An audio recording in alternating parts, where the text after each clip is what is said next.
So guys, the DJI Spark was officially announced today.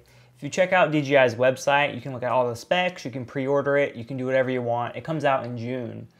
However, at $499, it may not be worth it to everybody. And I'm going to tell you my reasons why I won't be buying it.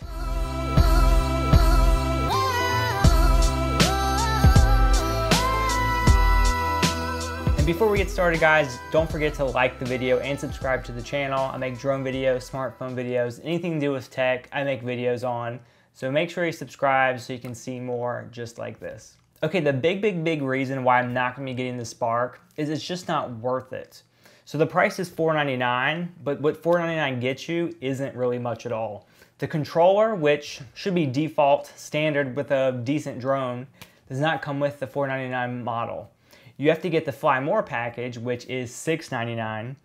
If you want to buy the controller separately from the Fly More bundle, it's $150 extra. So, you're thinking, well, I don't really need the controller. I can fly it with my smartphone. You certainly can, but the smartphone really limits it. The range with a smartphone is a little less than 100 meters. The height is about 50 meters, so you can't take it very far or very high at all.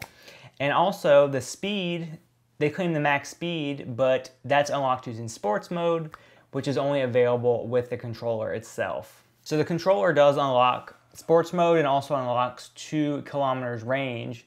So you have to spend $150 for that or spend $200 extra and get the Fly More package. Currently right now, the controller is sold out. So it would suck if you bought the Spark and then you couldn't find the controller for the longest time, even if you wanted it. So right now we're talking $650, $700 to get a pretty decent drone on what's advertised on their website. Like, they're advertising specs, they're advertising a top speed, they're advertising a range. Those two things aren't even achievable without the controller, and the controller doesn't even come standard. $499 seems pretty crazy. When you have to spend $150 extra to get the controller, that's even worse. If they included the controller with the Spark, it would be a little bit more forgivable. What I would have loved is being able to use the Mavic controller with the Spark, but I'm assuming there's different technologies involved. The Mavic has a higher range, 7 kilometers versus 2 kilometers of the Spark. So I get why it doesn't work, but it's just a little disappointing that it's not backwards compatible. And another thing with the Spark, the flight time is about 15 minutes. So you're gonna wanna buy another battery. And DJI batteries are not cheap at all. Like, if you bought a normal battery from China in the same capacity, it would be so much cheaper. But when you buy DJI batteries, you're paying for the technology, you're paying for the name, you're paying for the software updates that have to go into the battery. So I'm sure DJI is actually making a ton of money off batteries, but you can't deny that there is the technology inside them that makes them worth it. That being said, batteries are $50 a piece. So when you consider the Spark, the controller, and a battery, that's $700. So you're gonna need an extra battery anyway if you plan on flying for more than a few minutes. So the Fly More package you might as well just buy, you might as well just spend the $700 on. At that point, $700 is $300 less than $1,000, duh. But with $1,000, you can buy the Mavic. And while the $1,000 is just the base Mavic, it's not extra batteries, it's not a case or anything like that, the Mavic is just so much better than the Spark because it has a farther range, 7 kilometers versus 2. The battery life is almost double. It has 4K video. I didn't even mention this yet, but the Spark only shoots 1080p at 30 frames per second. I mean, our smartphones have been shooting 4K for, it seems like 4 years now. So why can't they put 4K into the Spark? Like, that would have made it a better option at least. And another opportunity that DJI really missed is the weight limit. So right now, the FAA, it's kind of like in this little limbo thing with the court system that we don't really have to register them based on the size or the weight. But in other countries like Canada, if you have a drone above 250 grams, it's a pain in the butt. You can't fly it in a lot of places. There's so many more restrictions. If DJI would have gotten the size under 250 grams, people would not be required to register them. They could use them in more situations.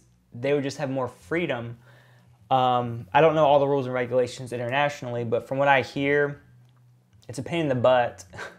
People from Canada, you can let me know. You can speak out for me. But yeah, since it's over 250 grams, it's a lot worse. I don't know why they couldn't have just shaved down a little bit of weight. And another point with the Spark, the arms, like you had the Mavic, the arms folded in. That was a game changer. You could fit it in a spot so much smaller than you normally could with drones like the Phantom. The Phantom is just a big bulky thing. There's no space-saving design at all. It's just there.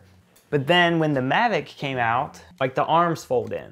Like that gets super small, and the Spark's arms don't even fold in.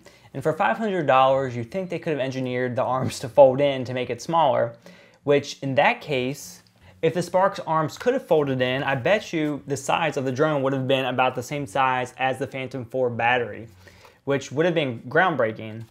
But with the Spark having the arms out, it makes it a pain to pack. It has about the same footprint as the Mavic anyway.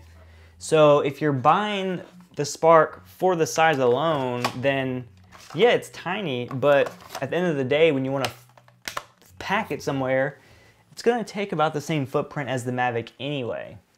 And it's just kind of interesting because when people see the DJI Spark, they see $499 drone DJI. They think, oh wow, really good quality drone. It's probably gonna have good battery life. It's gonna have good range. It's gonna have GPS. It's gonna have good technology.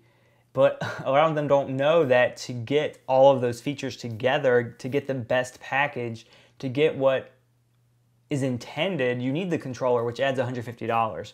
So I was just kind of cruising on Twitter, and someone actually posted, the smartphone guy, they said, wow, I don't think I can pass this up. And I said, do you realize that the Spark doesn't come with a controller? That's extra. The $499 is literally just the Spark. And the smartphone guy responded, nope, totally didn't realize that. That's probably ruins it for me. And yeah, it's kind of sad. Like, DJI is advertising a $499 drone with this range and with this speed, but you need the controller. And the controller itself is $150. I mean, I'm sure some people will use the Spark as like a selfie drone, but the market segment that wants a selfie drone doesn't really want to spend $500 for one anyway. If they would have made the Spark $300, it might have been excusable not to have a controller, not to have much range, not to have much speed, stuff like that. But when you're charging $500 and then you expect people to spend another $150 to $200 to get the full capabilities, it's a little ridiculous. But I can keep going on about that, guys, over and over and over. Some people agree with me, some people won't. Just let me know in the comment section below, like, what do you think about this? Are you gonna get the Spark? If you're not, what would change your mind? Do you agree with me? Do you think the price is ridiculous and then throwing the $150 on top of it is even worse? You know, it just doesn't really make much sense. $650 to $700 versus $1,000 for the Mavic. I'm not seeing it. I was this close to spontaneously ordering the Spark until I did some thinking. So, nope, not for me. Maybe it's for you. Just let me know. All right, guys, enough complaining for me. Have a great night. Bye.